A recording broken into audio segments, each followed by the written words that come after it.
কে গো? চেনা যায় না যে, এ যে আমাদের টেক্কানি। আর উনি কে? উনি যে আমাদের ইস্কা বনি। মরে যাই, কি ছিড়ি করেছো, মানুষ সেজেছো বুঝি? লজ্জা নেই? সাজিনি, দই ভাত সাজ খসে পড়েছে। তাসের দেশের বন্ধন আজ বন্ধন, হাজার বছরের হাজার গিরে দেওয়া খসে পড়লো। কাণ্ডটা ঘটলো কি করে? একটা হাওয়া দিয়েছিল। ও মা, কি বলো গো?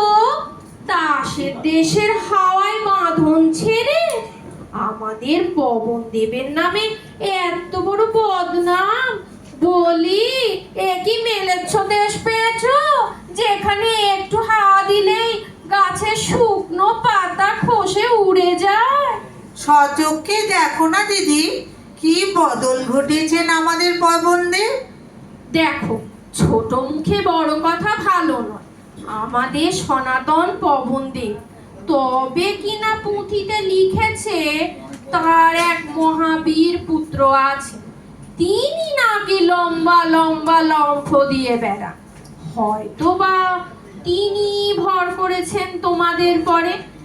কেবল আমাদের খোটা দিচ্ছ কেন? এখনো চোখে বুঝি পড়েনি তিনি যে লম্ফ লাগিয়েছেন তাস দেশ নয়, তাসিনীদের মুখে আগুন লাগিয়ে বেড়াচ্ছে। সাগর পাড়ের মানুষেরা বলছে তিনিই নাকি ওদের পূর্বপুরুষ। হতে পারে ওরা লাভ মারা বংশের সন্তান। আচ্ছা, সত্যি কথা বলো দিদি, ভেতরে ভেতরে তোমারও মন চঞ্চল হয়েছে? না, চুপ করে থাকলে চলবে না। কাউকে বলে দিবি নে তো? তোমার গা ছুঁয়ে বলছি, কাউকে বলবো না। কাল ভোর রাত্রে স্বপ্নে দেখলুম হঠাৎ মানুষ হয়ে গেছি, নড়ে চড়ে বেড়াচ্ছি ঠিক ওদেরই মতো। জেগে উঠে লজ্জায় মরি আর কি। কিন্তু কিন্তু কি? সে কথা থাকবে। বুঝেছি বুঝেছি, দিনের বেলাকার বাঁধা পাখি খোলা পেয়েছিল স্বপ্নে। চুপ চুপ চুপ, দহলা পণ্ডিত শুনলে স্বপ্নেরও প্রায়শ্চিত্ত লাগিয়ে দেবে। ওটা পাপ যে। কিন্তু স্বপ্নে কি ফুর্তি! যা বলিস ভাই, তাসের দেশের সাগর পাড়ের হাওয়া দিয়েছে খুব জোরে, কিছু যেন ধরে রাখতে পারছি না, সব দিচ্ছে উড়িয়ে। তা হোক, এখন কিছু উড়লো, কিছু রইলো বাকি। মাথার ঘোমটাটা যদি বা খসলো, পায়ের বাঁক মন্ত সোজা করতে পারলো না। সত্যি বলেছিস, মনটা সমুদ্রের এপারে ওপারে দোলাদলি করছে।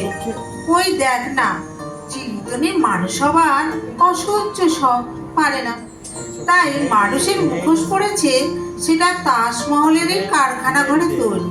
কি অদ্ভুত দেখতে হয়েছে। আমাদের কাকে কিরম দেখতে হয়েছে নিজেরাই বুঝতে পারিনি। গাছের আড়াল থেকে কাল শুনলো সদাগরের পুত্র বলছিল এরা যে মানুষের সংসার যে। ও মা, কি লজ্জা! রাজপুত্র কি বললেন? তিনি রেগে উঠে বললেন, সে তো ভালোই, সাজের ভিতর দিয়ে রুচি দেখা দিল। তিনি বললেন, এ দেখে হেসো না, হাসতে চাও তো যাও তাদের কাছে, মানুষের মধ্যে যারা তাসের সং সেজে বেড়ায়। ও মা, তাও কি ঘটে নাকি? মানুষের তাসের নকল? আচ্ছা, কি করে তারা?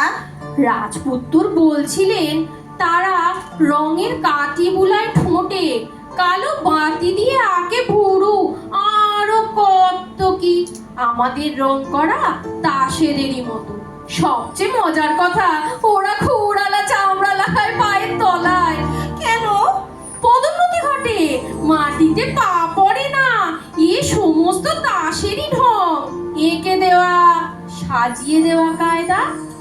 এই তো দেখি পবনদেবের উল্টো পাল্টা খেলা। তাসিরা হতে চায় রং কষিয়ে মানুষ, মানুষ চায় রং মেখে তাসি হতে। আমি কিন্তু ভাই ঠিক করেছি, মানুষের মন্তর নেব রাজপুত্রের কাছে। আমিও।